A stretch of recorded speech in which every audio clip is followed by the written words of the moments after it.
CM sir, உங்களுக்கு ஏதாவது இந்த பழி வாங்கணும் அப்படின்ற எண்ணம் ஏதாவது இருந்துச்சுன்னா என்ன வேணாலும் பண்ணுங்க. கிட்டத்தட்ட ஒரு 5 மாவட்டத்துக்கு பிரச்சாரத்துக்கு போனோம். இந்த மாதிரி எதுவுமே நடக்கல. ஆனால் கரூரில் மட்டும் ஏன் எப்படி நடக்குது, எப்படி நடக்குது?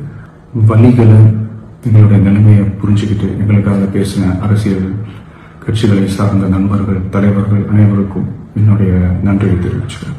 அனைவருக்கும் வணக்கம். என் லைஃப்ல இந்த மாதிரி ஒரு பெயின்ஃபுல்லான ஒரு சுச்சுவேஷனை நான் ஃபேஸ் பண்ணதே கிடையாது. மனசு முழுக்க வலி மட்டும்தான். இந்த சுற்றுப்பயணத்தில் என்னென்ன மக்கள் பார்க்க வராங்க, அதுக்கு ஒரே ஒரு காரணம் தான், அவங்க என் மேலே வச்சிருக்கிற அன்பும் பாசம். அந்த அன்புக்கும் பாசத்துக்கும் நான் எப்பவும் கடமைப்பட்டிருக்கிறேன். அதனால தான் இந்த சுற்றுப்பயணத்தில் மற்ற எல்லா விஷயங்களையும் தாண்டி மக்களுடைய சேஃப்டி, அதில் எந்த காம்ப்ரமைஸும் பண்ணிடக்கூடாதுன்றதுக்காக தான் அது என் மனசில் ரொம்ப ஆழமாக இருக்கும் அந்த எண்ணம். அதனால தான் இந்த அரசியல் காரணங்கள் எல்லாத்தையும் தவிர்த்துட்டு ஒதுக்கி வச்சுட்டு மக்களுடைய சேஃப்டி மட்டும் மைண்டில் வச்சுக்கிட்டு அதுக்கான இடங்களை சூஸ் பண்ணுறது, அதுக்கான இடங்களை பார்த்து பெர்மிஷன் கேட்கறது, போலீஸ் டிபார்ட்மெண்ட்டில் அதை ரிக்வெஸ்ட் பண்ணி கேட்போம். ஆனால் நடக்கக்கூடாதது நடந்துருச்சு.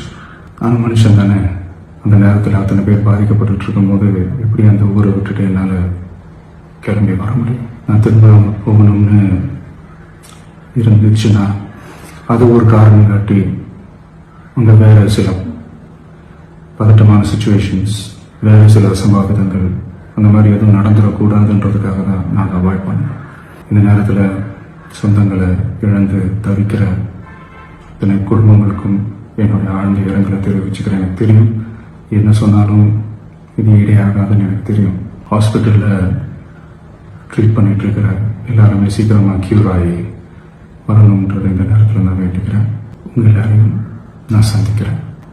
இந்த நேரத்தில் எங்களுடைய வலிகளை, எங்களுடைய நிலைமையை புரிஞ்சுக்கிட்டு எங்களுக்காக பேசின அரசியல் கட்சிகளை சார்ந்த நண்பர்கள், தலைவர்கள் அனைவருக்கும் என்னுடைய நன்றியை தெரிவிச்சுக்கிறேன். கிட்டத்தட்ட ஒரு 5 மாவட்டத்துக்கு பிரச்சாரத்துக்கு போனோம். இந்த மாதிரி எதுவுமே நடக்கல. ஆனால் கரூரில் மட்டும் ஏன் எப்படி நடக்குது, எப்படி நடக்குது? மக்களுக்கு எல்லா உண்மையும் தெரியும். மக்கள் எல்லாத்தையும் பார்த்துக்கிட்டு இருக்கிறாங்க. கரூரை சேர்ந்த அந்த மக்கள் அந்த உண்மையெல்லாம் வெளியில் சொல்லும்போது எனக்கு கடவுளே நேரில் வந்து இறங்கி அந்த உண்மைகள்லாம் சொல்கிற மாதிரி எனக்கு தோணுச்சு. சீக்கிரமே எல்லா உண்மைகளும் வெளியில் வரும். எங்களுக்கு தரப்பட்ட இடத்துல நாங்கள் போய் அந்த ஸ்பாட்டில் நின்று நாங்கள் பேசிட்டு வந்தோம். அதை தாண்டி எந்த தவறும் எங்கள் சைடில் நாங்கள் எதுவுமே செய்யலை. பட் இருந்தாலும் எங்கள் கட்சியை சேர்ந்த நிர்வாகிகள், தோழர்கள் மேலே எஃப்ஐஆர், அது மட்டும் இல்லை சோஷியல் மீடியாவை சேர்ந்த நண்பர்கள், தோழர்கள், அவங்க மேலே எஃப்ஐஆர்லாம் போட்டு இப்போ பிடிச்சிட்டு இருக்கிறாங்க. சிஎம் சார், உங்களுக்கு ஏதாவது இந்த பழி வாங்கணும் அப்படின்ற எண்ணம் ஏதாவது இருந்துச்சுன்னா என்ன வேணாலும் பண்ணுங்க. அவங்க மேலே கை வைக்காதீங்க. நான் ஒன்று வீட்டில் இருப்பேன், இல்லை நான் ஆஃபீஸில் இருப்பேன். என்ன வேணாலும் செய்யுங்க. நண்பர்களே, தோழர்களே,